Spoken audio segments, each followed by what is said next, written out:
मैंने जब भी साइड बिजनेस किया है मुझे लॉस ही हुआ। ओए होए होए। ਇਸ ਗੱਲ ਦਾ ਤੇ ਮੈਂ ਵੀ ਗਵਾਹ ਵਾਂ, ਹਮੇਸ਼ਾ ਡਾਕਟਰ ਸਾਹਿਬ ਨੂੰ ਲਾਸ ਹੀ ਹੋਇਆ ਜੀ। ਹਾਏ ਇਹ ਪਿਛਲੀਆਂ ਸਰਦੀਆਂ 'ਚ ਡਾਕਟਰ ਸਾਹਿਬ ਨੇ ਹਸਪਤਾਲ ਦੇ ਗੇਟ ਦੇ ਕੋਲ ਹੀ ਮੁਰਗ ਯਖਨੀ ਲਾਈ ਸੀ, ओ ਨਹੀਂ ਵਿਕੀ। ਹਾਲਾਂ ਡਾਕਟਰ ਸਾਹਿਬ ਨੇ ਗਾਹਕਾਂ ਦੇ ਸਾਹਮਣੇ ਡੋਂਗੇ ਭਰ ਕੇ ਯਖਨੀ ਮੁਰਗੇ ਤੇ ਰੋੜੀ ਹੈ। ਕੁੱਕੜ ਪੀਲੇ ਰੰਗ ਦਾ ਹੋ ਗਿਆ, ਯਖਨੀ ਨਹੀਂ ਵਿਕੀ। ओ भाई मैं कारोबार नहीं करता, मैं सिर्फ लोगों की खिदमत करता हूँ। ये भी कोई अल्लाह का बंदा आएगा 4 बोतलें ले जाएगा 240 की, और मेरी कड़ी पकौड़े के प्लेट के पैसे निकल आएंगे। वाह, क्या मतलब? हमारे हॉस्पिटल की कैंटीन पे 240 की कड़ी की प्लेट मिलती है ना। हाँ। मैं लालच नहीं करता। अच्छा ਇੱਥੇ ਜਿਹੋ ਜੀ ਗੁਫ਼ਤਗੂ ਹੋਣ ਡਈ, ਇਹ ਲੱਗਦਾ ਹਸਪਤਾਲ ਨਹੀਂ ਕਿਸੇ ਢਾਬੇ ਤੇ ਆ ਗਏ ਆ। ਅੱਛਾ ਓਏ ਸੁਣ ਲਵੋ ਯਾਰ, ਕਾਲ ਆਣ ਡਈ ਜੇ। ਹਾਏ ਹਾਏ ਡਾਕਟਰ ਸਾਹਿਬ, ਤੁਹਾਨੂੰ ਆਪਣੀ ਕੜੀ ਪਕਾਉਣ ਦੀ ਪਈ ਹੈ, ਮੈਨੂੰ ਦਵਾਈ ਦਿਓ, ਮੈਂ ਵੀ ਘਰ ਜਾ ਕੇ ਹਾਂਡੀ ਪਕਾਣੀ ਹੈ। ਵੇਖੋ ਕੀ ਬੁਰਾ ਹਾਲ ਹੋ ਗਿਆ ਖੰਗ ਖੰਗ के। ओहो बीबी आप इधर आए, इधर आए, इधर आए, जाएं पहले जाके हांडी पकाएं। इसकी हांडी? जी मास्क ची आलू पालो। ओ बीबी इसको मुंह पे लगाएं, खांसती जा रही है और मास्क लगाया नहीं, वो सुनने नहीं क्या कह रहे हैं कि एहतियात करें, मुंह धोएं, बार बार पानी पिए। वैसे डॉक्टर साहब, ये एहतियाती तदाबीर डॉक्टरों के लिए भी हैं। क्या करें अली साहब, एहतियात करें या मरीजों को देखें। बार बार बताया है कि स्मोक के दिनों में मुंह धोएं, पानी पिए, मास्क लगाकर, ये ले बीबी, और बाहर से जाके दवाई ले लें। अच्छा जी। ਉਹ ਡਾਕਟਰ ਸਾਹਿਬ, ਉਹ ਹਜ਼ੂਰ ਇਸ ਬੱਚੇ ਨੂੰ ਜਿਹੜਾ ਮਸਾਲਾ ਦੇਣਾ ਜੇ ਦਿਓ ਤਾਂ ਕਿ ਸਾਡੀ ਵਾਰੀ ਵੀ ਆਵੇ। ओ भाई मरीज देख रहा हूं मैं कोई यहाँ बैठा हारमोनियम पे धुने नहीं बना रहा। आ जाती है तुम्हारी बारी। तौबा, इतने मरीज, इतने तो 12 किलो की देग में चने नहीं होते जितने मरीज आ गए हैं। ਵਾਹ ਰੇ ਵਾਹ, ਕਿਆ ਮਿਸਾਲ ਦਿੱਤੀ ਹੈ ਸਿਸਟਰ ਬਾਜੀ। ਇਸ ਵੇਲੇ ਤੇ ਮੈਨੂੰ ਮਲੰਗਣੀ ਦਾਤਾ ਦੀ ਲੱਗੇ ਹੋ। हाय हाय, बहुत बोलता है ये, बहुत बोलता है, इसीलिए यहाँ खज्जल हो रहा है। हाय ਚਲੋ ਜਿਹੜਾ ਚੁੱਪ ਕਰਕੇ ਬੈਠਾ ਹੈ ਉਹਨੂੰ ਕਿਹੜਾ ਤੁਸੀਂ VIP रूम ਦਿੱਤਾ ਹੈ। ओहो ये मरीज तो बहुत बोलता है, पता नहीं कहाँ खा के आता है। ਨਹੀਂ ਜਨਾਬ, ਮੈਂ ਡਾਕਟਰਾਂ ਦੀ ਇੱਜ਼ਤ ਕਰਨਾ ਵਾ। यू नो ज्यादा बोलने से भी पोल्यूशन बढ़ती है। ਲਓ ਵਾਹ ਰੇ ਵਾਹ, ਇਹ ਖੁਦ ਸਿਰ ਹਿਲਾ ਰਹੇ ਹੋ ਜਾਂ ਤੁਹਾਡੇ ਗਲੇ 'ਚ ਸਪਰਿੰਗ ਹੈ?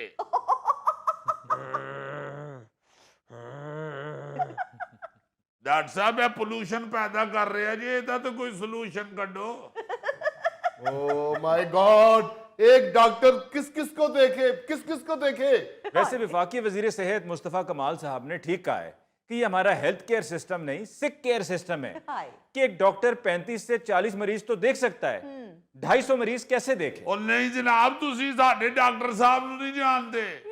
ਇਹ ਤੇ ਜਦੋਂ ਪਿੰਡ ਹੁੰਦੇ ਸਨ ਤੇ 300 ਮੱਝਾਂ ਚਾਰ ਲੈਂਦੇ ਸਾਂ ਜੀ। ओ बेले मज्जां चारियां, हीरे तेरी खातर बेले मज्जां चारियां। अली साहब, इनको क्या पता कि डॉक्टर कैसे बनते हैं। हाय मैंने कॉलेज की फीस देने के लिए गांव के चौधरियों की भैंसें भी चराई हैं। वाह 300 भैंसे लेके निकलता था गांव से। सबसे अगली वाली जो भैंस थी, उसकी कमर पे बैठ के मैं किताब पढ़ रहा होता था। हाय हाय हाय। और आपको हैरान कुन बात बताऊं कि जब मैं किताब खोल लेता था, उसके बाद कोई भैंस नहीं बोलती थी, कोई भैंस इतराज नहीं करती थी, क्योंकि उनको पता था कि हमारे गांव का बच्चा डॉक्टर बन रहा है। वाह, क्या बात है। क्या कहने, अगर भैंसें आपका इतना ख्याल रखती थी तो आपको तो फिर डंगर डॉक्टर बनना चाहिए था। हाँ तो डंगर डॉक्टर ही हूं मैं, कौन सा इंसानों को देख रहा हूं। ਉਹ ਡਾਕਟਰ ਸਾਹਿਬ ਵਿੱਚ ਕੋਈ ਇਨਸਾਨ ਵੀ ਬੈਠੇ ਨੇ, ਉਹਨਾਂ ਨੂੰ ਤੇ ਵੇਖ ਲਓ। वाह, क्या देखूं तुम्हें, और तुम तो नजर ही नहीं आ रहे मुझे। ਅੱਛਾ ਜੀ, ਇਹ ਤੇ ਫਿਰ ਮੇਰੀ ਹੀ ਗਲਤੀ ਹੈ। ਹੁਣ ਨਜ਼ਰ ਆ ਰਹੇ ਆ ਜੀ। हाँ यार, तुम्हारा तो नाक भी है, आंखें भी हैं। सिस्टर जी ये तो मुकम्मल इंसान है। जी जी। चलो इधर आके स्टूल पे बैठो, उतरो नीचे। चलो ਹਾਏ ਲੋ ਜੀ ਜੋ ਇਹਦੀਆਂ ਹਰਕਤਾਂ ਨੇ ਮੈਨੂੰ ਲੱਗਦਾ ਇਹਨੇ ਨੁਸਖਾ ਲੈ ਕੇ ਉੱਡ ਜਾਣਾ ਜੀ सिस्टर ये पकड़ो और ये मोटे को दवाई लेके दो बाहर से जी और ठहरो, ये मास्क भी लगाओ। मास्क के बगैर फिरना नहीं है, मत घूमना मास्क के बगैर। जब तक स्मोक है मास्क लगाए रखना है। सुन रहे हो कि नहीं? ਸੁਣ ਰਿਹਾ ਡਾਕਟਰ ਸਾਹਿਬ, ਸੁਣ ਰਿਹਾ ਹੈ। ਮੈਂ ਆਪ ਦੇਖਿਆ ਉਹਨੂੰ ਕੰਨ ਵੀ ਲੱਗੇ ਸਨ। जी क्या प्रॉब्लम है आपको?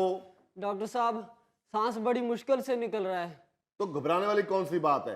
पाइप जितना पतला है मुश्किल से ही निकलेगा। ਵਾਹ ਰੇ ਵਾਹ, ਇਸ ਲਈ ਡਾਕਟਰ ਘੱਟ ਤੇ ਸੈਂਟਰੀ ਫਿਟਰ ਜ਼ਿਆਦਾ ਲੱਗੇ ਹੋ। ये दरअसल स्मोक के साइड इफेक्ट्स हैं। ਹਾਏ हमारे यहाँ लोग एहतियात ही नहीं करते।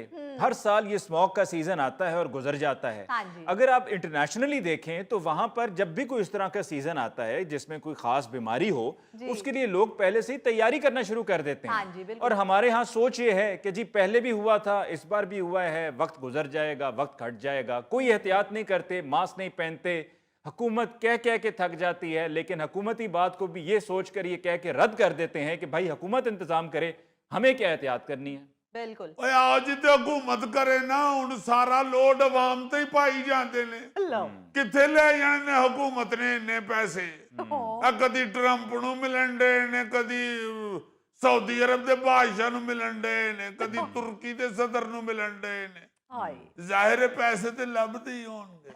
और भाई इन वबाई बीमारियों को लेकर पहले खुद एहतियाती तदाबीर इख्तियार करनी होती हैं। हाँ जी। और जहां तक बात है हुकूमत की, तो विफाकी वजीर सेहत मुस्तफ़ा कमाल साहब ने कह दिया है कि जो सेहत का बजट है वो गुज़श्ता साल के मुकाबले में 33% इस दफा कम है। ਹੈਲੋ जी, और पिछले साल बजट जो 21 अरब था वो इस साल कम होकर 14 अरब रह गया है। ਹੈਲੋ, ਯਾਨੀ 7 ਅਰਬ ਸਿਹਤ ਚੋਂ ਵੀ ਕੱਢ ਲਿਆ ਨੇ। जी हाँ, ਪਤਾ ਨਹੀਂ ਇਹਨਾਂ ਨੇ ਕਿਹੜੇ ਸਰਕਾਰੀ ਕਿਚਨਾਂ 'ਚ ਨਰਗਸੀ ਕੋਫਤੇ ਪਕਾਣੇ ਨੇ। हाँ जी। ਯਾਰ ਪਹਿਲੇ ਆਵਾਮ ਤੇ ਪੈਸਾ ਲਾਓ। ਆ ਦੇਖੋ ਜ਼ਰਾ ਆਵਾਮ ਦਾ ਕੀ ਹਾਲ ਹੋਇਆ।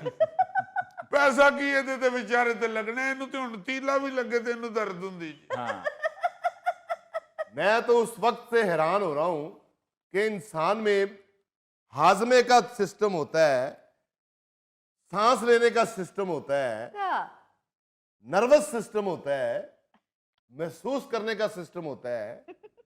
मैं तो सोच रहा हूं कि इतनी पतली सी नाली में इतने सिस्टम कैसे फिट हुए। ਉਹ ਡਾਕਟਰ ਸਾਹਿਬ ਪੜ੍ਹੇ ਲਿਖੇ ਆਦਮੀ ਹੋ ਤੁਸੀਂ, ਉਹ ਇਹੋ ਜਿਹਾ ਮੌਜਜ਼ਾ ਵੇਖ ਕੇ ਤੇ ਗੱਲਾਂ ਨਹੀਂ ਕਰੀਦੀਆਂ, ਸੁਭਾਨ ਅੱਲਾ ਕਹੀਦਾ। यार जाहिर है सब तारीफें अल्लाह के लिए है, लेकिन हैरान कुन बात है, हैरान कुन। ਹੈਰਾਨ ਕੁਨ ਵਾਲੀ ਕਿਹੜੀ ਗੱਲ ਏ? ਗੰਡੋਇਆ ਵੀ ਤੇ ਇਹਦੇ ਨਾਲ ਦਾ ਹੀ ਹੁੰਦਾ, ਉਹ ਵੀ ਤੇ ਭੱਜਾ ਹੀ ਫਿਰਦਾ ਨਾ। ਭਾਵੇਂ ਸਲੋ ਭੱਜਾ ਫਿਰਦਾ ਹੈ, ਮਗਰ ਜ਼ਾਹਿਰ ਹੈ ਉਹਦੇ ਚ ਵੀ ਹਾਜ਼ਮੇ ਦਾ ਸਿਸਟਮ ਹੋਣਾ ਹੈ, ਸਾਹ ਲੈਣ ਦਾ ਸਿਸਟਮ ਹੋਣਾ ਹੈ, ਮਹਿਸੂਸ ਕਰਨ ਦਾ ਸਿਸਟਮ ਵੀ ਹੈ। ਕਿਉਂਕਿ ਉਹਦੇ ਤੇ ਲੂਣ ਪਾਓ ਤੇ ਉਹ ਮਹਿਸੂਸ ਕਰਦਾ ਹੈ।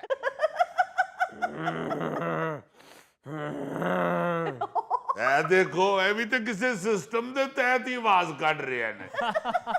वो वाकई बीमार है या मंजी बिस्तरे वाला होटल समझ के लम्हा पे है? ਲਓ ਜੀ ਡਾਕਟਰ ਸਾਹਿਬ, ਇਹ ਵਾਕਈ ਹੋਟਲ ਸਮਝ ਕੇ ਲੰਮਾ ਪਏ ਆ ਜੀ। कितने भाई हो भी तुम? 4 ये पकड़ो और दौड़ जाओ। तुम चारों भाइयों के लिए एक ही बहुत है। नाज़रीन, इसके साथ ही हम लेते हैं एक ब्रेक, मिलते हैं ब्रेक